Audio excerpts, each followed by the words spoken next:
کہیں میرے آقا نے فرمایا فضلت علی الانبیاء بستن، فرمایا 6 باتوں میں اللہ رب العزت نے مجھے دیگر انبیاء پر فضیلت عطا کر کے بھیجا۔ اس حدیث میں 6 باتوں کا ذکر ہے۔ کیا؟ فرمایا اوتی تو جوامع القلم، اللہ نے مجھے جوامع القلم عطا کیا۔ پھر فرمایا وہ نصرت بالرعب، رعب کے ساتھ میری مدد کی گئی۔ کیا مانا؟ کہ جب کوئی شخص پہلی بار میرے آقا کو تکتا تو دیکھتے ہی اس پر آقا کا رعب طاری ہو جایا کرتا تھا۔ پھر فرمایا وَأُحِلَّتْ لِيَ الْغَنَائِمُ، مال غنیمت کو میرے لیے حلال کر دیا گیا۔ چوتھے نمبر پر فرمایا وَجُعِلَتْ لِيَ الْأَرْضُ طَهُورًا وَمَسْجِدًا، اللہ نے میری خاطر پوری روئے زمین کو پاک بھی کر دیا، مسجد بھی بنا دی۔ دیگر نبیوں کے لیے یہ تھا، خاص خاص عبادت گاہوں میں آ کر نماز پڑھتے، عبادت کرتے تو عبادت قبول ہوتی، مگر آقا پر اور آقا کے وسیلے سے آقا کی امت پر یہ کرم ہوا کہ آقا کا کوئی امتی کسی جگہ پر بھی روئے زمین سر مسجود ہو جائے، اللہ اس کے سجدے قبول کر لیتا ہے۔ ساری زمین کو مسجد بنا دیا۔ پھر فرمایا وَأُرْسِلْتُ إِلَى الْخَلْقِ كَافَّةً، اللہ نے مجھے ساری مخلوق کی طرف رسول بنا کر بھیجا۔ اور آگے فرمایا وَخُتِمَ بِيَ النَّبِيُّونَ، اور اللہ نے میرے ذریعے نبیوں کی آمد کا دروازہ بند کر دیا۔ گویا سفید دن کی روشنی کی طرح میرے آقا نے اپنی شان ختم نبوت کو خود ہی اعلان کیا، بلکہ یہاں تک فرمایا انی عند اللہ مکتوب لخاتم النبیین وَإِنَّ آدَمَ لَمُنْجَدِلٌ فِي طِينَتِهِ، فرمایا لوگو ختم نبوت کا حامل ٹھہرنا تو الگ بات، میری شان یہ ہے کہ ابھی آدم علیہ السلام پیکر خاکی کے مرحلے طے کر رہے تھے، میں اس وقت بھی اللہ کے ہاں خاتم النبیین لکھ دیا گیا۔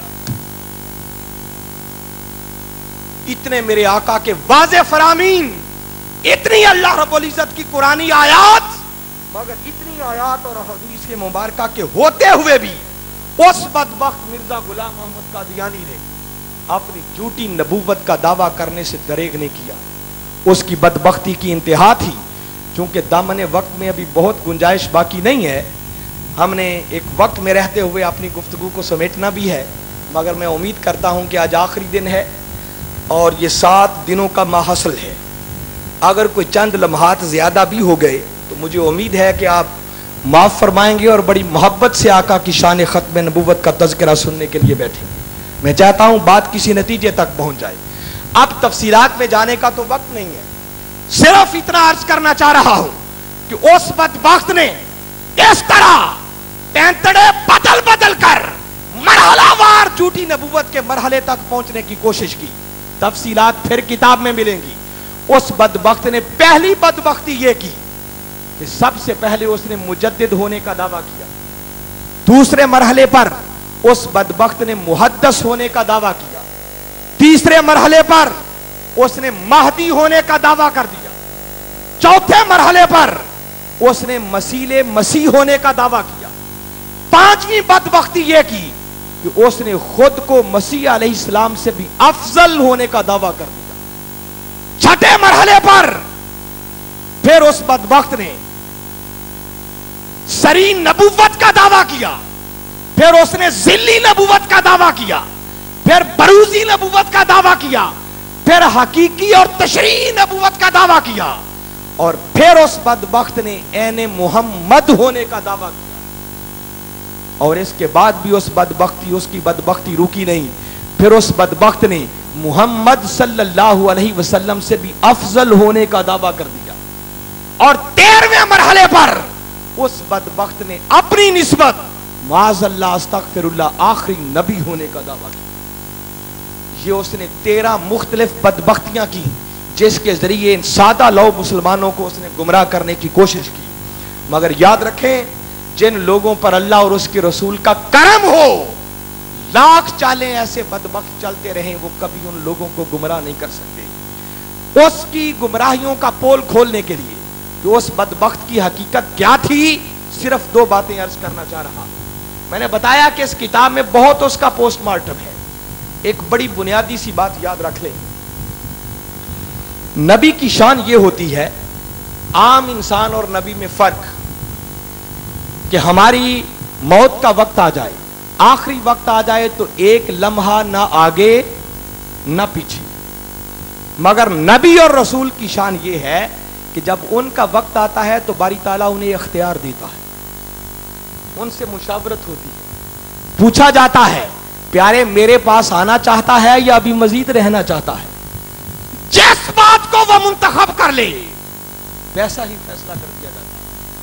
یہی وجہ تھی، حدیث مبارکہ میں ہے، آپ نے یہ بات ہزاروں ہزار مرتبہ سنی ہوگی مگر موقع کی مناسبت سے بڑی اہم ہے۔ اسرائیل علیہ السلام حضرت موسیٰ علیہ السلام کی بارگاہ میں آئے روح قبض کرنے کے لیے، آداب کو ملحوظ نہ رکھا، موسیٰ علیہ السلام نے ان کے ایک تھپڑ رسید کیا، جب تھپڑ رسید کیا ان کی آنکھ نکل گئی، اپنی آنکھ کو ہتھیلی پہ رکھ کے اللہ کی بارگاہ میں حاضر ہوئے، جا کر عرض کرنے لگے مولا ایک ایسے بندے کی بارگاہ میں بھیجا ہے جو مرنے چاہتا ہی نہیں ہے، جو مرنے کے لیے تیار ہی نہیں ہے۔ باری تعالیٰ نے جواب دیا جانتا نہیں کس کی بارگاہ میں گیا تھا، میرا جلال والا نبی حضرت موسیٰ علیہ السلام۔ فرمایا یہ عمل اس لیے کیا ہے کہ تجھے سکھانا چاہ رہے ہیں کہ آج تو میری بارگاہ میں آ رہا ہے، یہ جسارت کل میرے بعد امام الانبیاء حضرت محمد مصطفیٰ بھی آ رہے ہیں، کہیں ان کی بارگاہ میں ایسی بے ادبی نہ کر بیٹھنا۔ تو بتانا یہ مقصود تھا کہ نبی وہ ہوتا ہے جس کو زندگی اور موت کا اختیار ہوتا ہے، مگر یہ بدبخت مرزا غلام احمد قادیانی، اس کی بے بسی کا یہ عالم، لاچاری کا یہ عالم، اتنا مجبور کہ اس بدبخت کو اسرائیل علیہ السلام نے ٹائلٹ سے باہر نکلنے کی بھی گنجائش نہیں دی ہے۔ بتائیں ایسا بدبخت کوئی نبی ہو سکتا ہے؟ آپ کو معلوم ہے یہ مرزا کہاں مرا تھا؟ ٹائلٹ کے اندر اس کا آخری وقت آیا تھا، لیٹرین کے اندر اس کی موت ہوئی تھی۔ ارے جو اتنا بے بس ہو، اتنا مجبور ہو کہ جس کو ٹائلٹ سے بھی باہر نکلنے کی گنجائش نہ دی جائے، ایسا بدبخت کبھی نبی نہیں ہو سکتا۔ اگر کسی نے نبی ہونا ہوتا تو وہ تو میرے آقا نے فرما دیا تھا لو کانا بعدی نبیون لکانا عمر، لوگو اگر میرے بعد کوئی نبی ہوتا تو عمر فاروق ہوتا، اگر وہ نبی نہیں ہوئے تو یہ بدبخت جھوٹا نبی کہاں سے آ گیا؟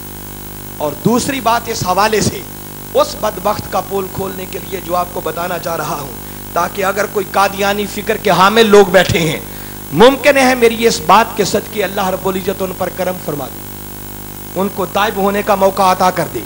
نبی کی اگلی شان یہ ہوتی ہے جس سے کوئی انکار نہیں کر سکتا کہ جس جگہ نبی کا وصال ہوتا ہے نبی کو وہیں دفن کیا جاتا ہے، وہیں اس کی قبر بنتی ہے، وہیں اس کا مزار بنتا ہے، اس کو آگے پیچھے منتقل بھی نہیں کیا جاتا۔ قادیانی فکر کے حامل لوگوں، اگر تمہارے نزدیک بدبخت غلام احمد قادیانی معاذ اللہ جھوٹا نبی جس کو تم نبی سمجھتے ہو، اگر اس کی نبوت کو سامنے لانا چاہتے ہو، پہلا کام یہ کرو جہاں بھی وہ بدبخت ہے اس کو نکال کر اسی ٹائلٹ میں دفن کرو جہاں وہ مرا تھا، پھر جا کر اگلی بات کرنا۔ اور نہ تم ایسا کر سکتے ہو نہ کرو گے، جس سے اس کی جھوٹی نبوت کا پول کھل جاتا ہے کہ ایسا بدبخت کبھی نبی نہیں ہو سکتا ہے۔ میں اس کی بدبختیوں پر وقت صرف کرنے کی بجائے کیوں نہ ہم آقا کی عظمت ہی کی باتیں کریں، ورنہ یہ پوسٹ مارٹم بھی ضروری ہے۔ میں آپ کو بتانا چاہ رہا ہوں سادہ لوگ گمراہ ہو رہے ہوتے ہیں، مگر میں آخری قرآن کی دلیل دے کے اپنی گفتگو کو سمیٹنا چاہ رہا ہوں۔ حاضرین مکرم، سورہ حجرات قرآن پاک کا 49واں سورہ ہے۔ باری تعالیٰ نے سفید دن کی روشنی کی طرح آقا کی شان ختم نبوت کو بیان کر دیا۔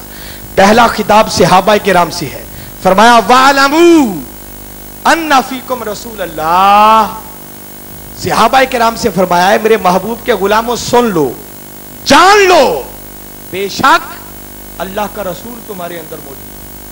صحابہ کرام سمجھ گئے کہ جس رسول کی بات ہو رہی ہے وہی رسول مکرم ہے جن کی بارگاہ میں صبح و شام ہم جاتے ہیں۔ حاضرین مکرم، حالات بدل گئے، زمانے بدل گئے، ہمارا دور آ گیا، مگر قرآن کا وہ بیان بدلا نہیں ہے۔ باری تعالیٰ آج بیرونی کلمات کے ذریعے 14 صدیاں بعد آنے والوں کو متوجہ کر رہے ہیں اور اعلموا امر کا صیغہ جھنجھوڑ رہے ہیں، غفلت کی نیند سے بیدار کر رہے ہیں. فَاعْلَمُوا، اے 14 صدیاں بعد آنے والو، تم بھی جان لو، سن لو، اس بات کو ایک زندہ حقیقت کے طور پر اپنے من میں بٹھا لو. کیا؟ ان فیکم رسول اللہ، کہ بے شک آج بھی اللہ کا رسول تمہارے اندر موجود ہے. گوجرا والا بولو، رسول آج بھی ہے یا نہیں؟ جن کا عقیدہ ہے رسول آج بھی ہے ذرا ہاتھ کھڑا کریں، مجھے پتا چلے اہالیہ نے گوجرا کا عقیدہ کیا ہے. اللہ آپ کو اسی عقیدے پر قائم رکھے. اسی بات کا اعلان ہر روز کلمہ طیب پڑھ کر ہم کرتے ہیں، لا الہ الا اللہ محمد الرسول اللہ، جس کا معنی ہے کہ اللہ کے سوا کوئی عبادت کے لائق نہیں، محمد صلی اللہ علیہ وسلم اللہ کے رسول. میں چاہتا ہوں پیچھے تک آواز آئے، کوئی خاموش نہ رہے، تاکہ آقا کی عظمت کے ختم نبوت کے ڈنکے بج جائیں. محمد اللہ کے رسول ہیں، جو تھے سمجھے دائرہ اسلام سے خارج، جس کا معنی ہے کہ دوستو ہمارے آقا 14 صدیاں پہلے بھی تھے، آج بھی ہیں، قیامت تک رہیں گے، اور قیامت کے بعد بھی اگر کسی کی نبوت اور رسالت کا ڈنکا بجے گا تو وہ محمد مصطفیٰ کی نبوت اور رسالت.